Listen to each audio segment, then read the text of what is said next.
नमस्कार मित्रों, मैं हूं राकेश अचल और आप देख रहे हैं चक्षुदर्शी का ये ताजा अंक। और आज मैं बात करने जा रहा हूं आपसे संसद के मानसून अधिवेशन के दूसरे सप्ताह की। संसद के मानसून अधिवेशन का एक सप्ताह जो पहले का था 21 जुलाई से जो शुरू हुआ था, वो लगातार हंगामे में डूबा रहा। संसद के 5 दिनों में कोई कार्यवाही नहीं हुई और लगातार हंगामा सिर्फ इस बात पर हुआ कि सरकार ऑपरेशन सिंदूर पर बहस कराए। उसके बाद मामला अचानक दूसरे दिन से ही उपराष्ट्रपति और राज्यसभा के सभापति जगदीप धनखड़ के अप्रत्याशित इस्तीफे से उत्पन्न स्थितियों को लेकर के जो हंगामा हुआ है वो थमने का नाम नहीं ले रहा है। जो हमारे संसदीय कार्य मंत्री हैं वो सर्वदलीय बैठक ले चुके हैं, सब कुछ हो गया है, लेकिन बात बन नहीं रही है। बात लगातार बिगड़ती जा रही है और सरकार का कहना है कि वो चर्चा से बहस से भाग नहीं रहे हैं, लेकिन जिस नियम के तहत सरकार चर्चा कराना चाहती है विपक्ष उसके इस पक्ष में नहीं है। विपक्ष चाहता है कि सरकार जिस नियम के तहत विपक्ष ने नोटिस दिया है उसके तहत चर्चा कराए। तकनीकी मामले हैं, चर्चा सब कराने चाहते हैं। चर्चा के लिए घंटे भी तय हो गए थे कि लोकसभा में कितनी देर चर्चा होगी, राज्यसभा में कितनी देर चर्चा होगी, लेकिन चर्चा शुरू नहीं हो पा रही। और ये जो गतिरोध है ये निश्चित तौर पर इसके लिए सत्ता पक्ष विपक्ष को जिम्मेदार ठहरा है और विपक्ष सत्ता पक्ष को जिम्मेदार ठहरा रहा है। जबकि अगर मूल रूप से देखें तो सदन की कार्रवाई चलाने का मुख्य जो दायित्व होता है वो सत्ता पक्ष का होता है और सत्ता पक्ष के पास इतने इंतजाम होते हैं, इतने कानून होते हैं कि वो अगर चाहे तो विपक्ष को संतुष्ट कर सकता है, लेकिन ऐसा हो नहीं पा रहा है। अभी जो रायता फैला है, जिसको आम भाषा में कहते हैं रायता फैला है, वो माननीय जगदीप धनखड़ साहब के इस्तीफे को लेकर फैला हुआ है। सब सवाल कर रहे हैं कि भाई आप ये बताइए, सरकार ये बताए कि ऐसा आखिर क्या हुआ कि उपराष्ट्रपति धनखड़ साहब ने इस्तीफा दे दिया, बीमारी का बहाना बना के इस्तीफा दिया और ऐसा इस्तीफा दिया जो कि तत्काल मंजूर किया जाता है, मंजूर किया भी गया। माननीय राष्ट्रपति ने तत्काल उस इस्तीफे को मंजूर भी कर लिया। और मज़े की बात है कि जिस बीमारी की वजह से धनखड़ साहब ने इस पद से इस्तीफा दिया है उस बीमारी का अभी तक खुलासा नहीं हुआ है। सत्तारूढ़ दल का, जिसके साथ कि हमारे माननीय धनखड़ साहब का एक लंबा रिश्ता रहा है, वो उस दल का कोई भी एक अदना सा अधिकारी, पार्टी का अध्यक्ष हो, राष्ट्रीय अध्यक्ष हो, उपसभापति हो, कोई सांसद हो, कोई संसदीय कार्य मंत्री, यहाँ तक कि रिजिजू साहब हो, कोई उपराष्ट्रपति अब तो पूर्व उपराष्ट्रपति धनखड़ हो गए हैं, उनसे मिलने नहीं गया, उनका स्वास्थ्य पूछने नहीं गया। उल्टे जिस भवन में, जिस उपराष्ट्रपति भवन ही कहेंगे उसको, सरकारी आवास है, वहाँ जो उपराष्ट्रपति का कार्यालय था उसे आनन फानन में बंद कर दिया गया और जो तमाम तरह की सुविधाएं जो एक उपराष्ट्रपति को मिलती हैं उनको समाप्त कर दिया गया है। वो ठीक भी है, जब आप उपराष्ट्रपति नहीं है तो कार्यालय तो आपका बंद होगा, इसमें कोई हैरानी की बात नहीं है। लेकिन जिस ढंग से और अब धनखड़ साहब अपने इस्तीफे के बाद से चुप्पी साध कर बैठे हुए हैं, एक तरह से नज़रबंद है, किसी से मिलजुल नहीं रहे हैं, उसे लेकर के संदेह जो है लगातार गहरा हो रहा है कि कुछ ना कुछ तो ऐसा हुआ है जिसकी वजह से धनखड़ साहब मुंह नहीं खोल रहे हैं। अन्यथा उनके पास ये मौका था कि अगर वो बीमार थे तो सदन में पहले दिन उन्होंने बड़े हंसी खुशी सदन चलाया। बहस के लिए जो प्रस्ताव आए थे विपक्ष और सत्ता पक्ष की तरफ से, उनको सुना, देखा, तारीखें तय की, बाकायदा कानून मंत्री से बात की, बाकायदा संसदीय कार्य मंत्री से बात की। उसके बाद उन्होंने ये सूचना दी, ये कहा, ये निर्णय दिया कि बहस की जाएगी और बहस होती भी, लेकिन बहस जिन मुद्दों पर और जिस ढंग से होने वाली थी उससे सरकार शायद डर गई, क्योंकि जो बहस का असली मामला था वो था कि क्या ये बहस केवल ऑपरेशन सिंदूर तक सीमित रहेगी या फिर इस बहस में जस्टिस यशवंत वर्मा का भ्रष्टाचार, कथित भ्रष्टाचार, अभी कथित ही उसको कहा जाएगा, अब वो भी जेरे बहस आएगा कि उनके ऊपर जो महाअभियोग चलना है वो चले कि या न चले। तो ऐसी तमाम बातें थी जिनका सामना हमारी सरकार शायद नहीं करना चाहती थी, और धनखड़ साहब ने उन्हें एक तरह से फंसा दिया था।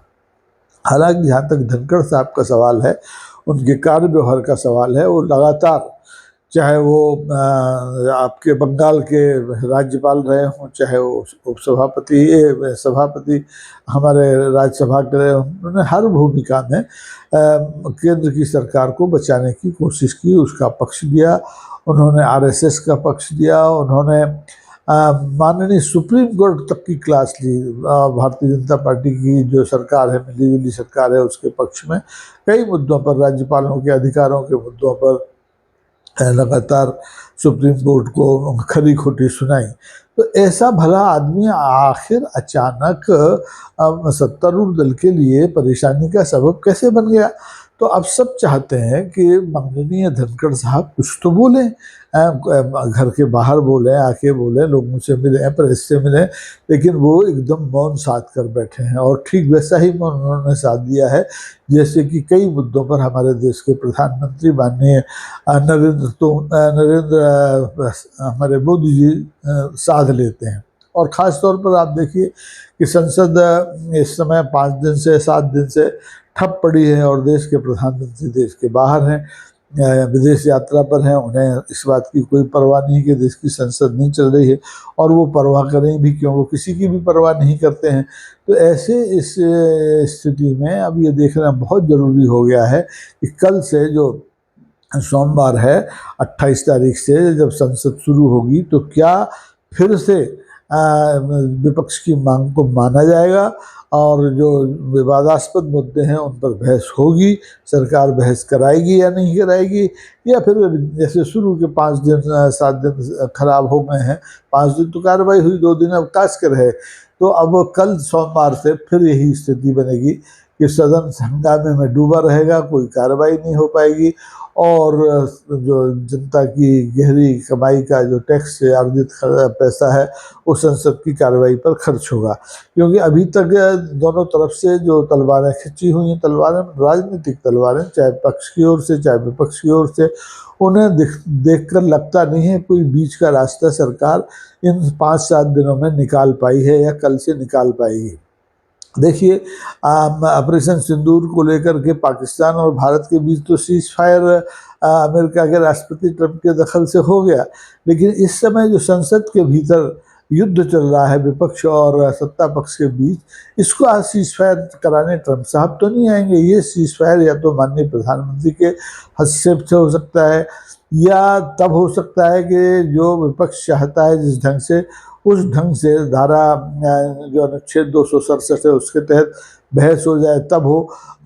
लेकिन मुझे लगता नहीं है कि सरकार जिस ढंग से पिछले 11 साल से संसद चला रही है उसको देखते हुए कि सरकार झुकेगी। सरकार चाहेगी कि ठीक है, आप हंगामा करते रहिए, हमें तो कोई फर्क पड़ने वाला नहीं है, लेकिन देश के लोकतंत्र को फर्क पड़ रहा है।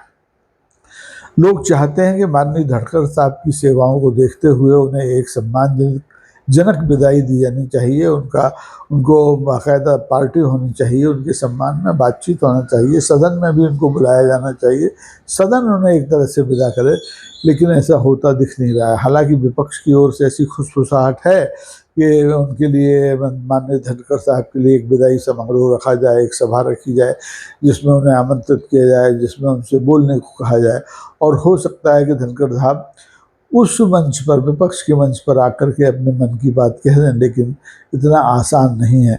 इस समय मुझे लगता है कि धनखड़ साहब भी कहीं ना कहीं उलझ गए हैं सरकार से, इसलिए वो चुप रहने में ही अपनी भलाई समझ रहे हैं, क्योंकि अगर वो बोलते हैं तो या तो सरकार की बहुत बुरी किरकिरी होगी, और या फिर खुद धनखड़ साहब कहीं के नहीं रहेंगे, ना हलवा मिलेगा उन्हें, ना माड़े और पांडे दोनों दिन से जाएंगे। तो इस समय धनखड़ साहब की स्थिति सांप छछूंदर जैसी हो गई है, भईगत सांप छछूंदर के लिए, यानी आप उसको ना उगल सकते हैं ना निगल सकते हैं। धनखड़ साहब बोलें तो मुश्किल, और धनखड़ साहब नहीं बोल रहे हैं, खामोशी लादे हैं, तो एक रहस्य का पर्दा उनके इस्तीफे को लेकर के पड़ा हुआ है। और अभी तो देखिए, हैरानी की बात यह है कि हमारे देश का इतना प्रबुद्ध मीडिया, मोदी मीडिया, गोदी मीडिया, सोशल मीडिया, यूट्यूबर्स, सब लोग अभी तक सच का पता नहीं लगा पाए हैं। न तो किसी के पास कोई आधिकारिक जानकारी है कि आखिर धनखड़ साहब ने इस्तीफा दिया तो क्यों दिया, किसी के दबाव में दिया, डर से दिया, या उनसे इस्तीफा लिखा लिया गया उन्हें डरा धमका के। तो सच से कोसों दूर है धनखड़ साहब के इस्तीफे की कहानी और संसद में हो रहे हंगामे की जमाने। अब ये हंगामा कब खत्म होगा, संसद के ऊपर जो कुहासा छाया हुआ है धनखड़ के इस्तीफे को लेकर के, ये कब दूर होगा, कौन इसे दूर कर पाएगा? क्योंकि संसद में इस समय सत्ता पक्ष के पास ऐसा कोई आदमी नहीं है, ऐसा कोई मंत्री नहीं है, ऐसा कोई नेता नहीं है जिसका कि विपक्ष भी उतना ही सम्मान करता हो और जितना कि सत्ता पक्ष में उसका हो और विपक्ष उसकी बात मान ले। तो अब ऐसे शून्य में, ऐसे अंधेरे में भारतीय संसद का ये मानसून सत्र 11वें साल का, इस मौजूदा सरकार के 11वें साल का, प्रधानमंत्री मोदी के तीसरे टर्म का ये मानसून सत्र क्या हंगामे में ही डूबा रहेगा या इसमें सचमुच बहस हो पाएगी आने वाले दिनों में? अब ये देखना बहुत ज़रूरी हो गया है। तो मैं तो कल दिन भर टीवी से चिपका ही रहूँगा। आप लोग भी अगर वक्त निकालें तो टीवी देखें ताकि पता चल पाए कि हो क्या रहा है। और अगर आपको समय ना मिले तो फिर जो कुछ होगा वो हाल लेकर मैं आपको बताऊंगा। आज के लिए बस इतना ही। आप देखते रहिए चक्षुदर्शी। अच्छा लगे तो लाइक कीजिए, शेयर कीजिए और सब्सक्राइब भी कीजिए। बहुत बहुत धन्यवाद। नमस्कार। जय हिंद।